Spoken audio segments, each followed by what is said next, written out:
Hello friends, இன்றைக்கி என்னோட சேனலில் என்ன வீடியோ பார்க்க போகிறீங்கன்னா, இந்த ஒரு குட்டி ஷாப்பிங் விளாக் தான்.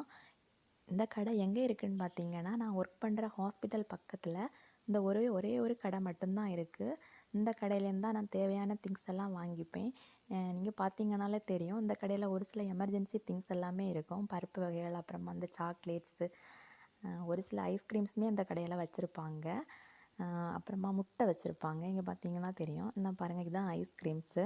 இந்த மாதிரி தான் பாக்ஸில் போட்டு வச்சுருப்பாங்க.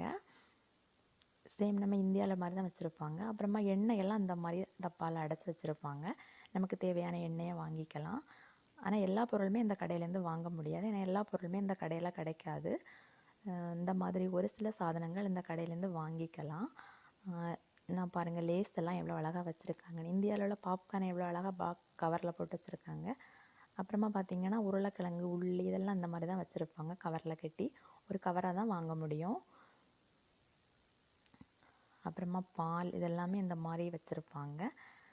நமக்கு தேவைன்னா வாங்கிக்கலாம் அந்த கடையிலேருந்து. மற்ற மாதிரி திங்ஸ் எல்லாம் வாங்கணும்னு பார்த்திங்கன்னா ஒரு அரை மணி நேரம் ட்ராவல் பண்ணி போனால் மட்டும்தான் வாங்க முடியும் எல்லா வெஜிடபிள்ஸும். இந்த கடையில் ஜஸ்ட் ஒரு எமர்ஜென்சிக்கு இந்த கடையிலேருந்து வாங்கிப்பேன் நான் எல்லா திங்ஸுமே. இந்த வீடியோ பிடிச்சிருக்கோன்னு நினைக்கிறேன் ஃப்ரெண்ட்ஸ்.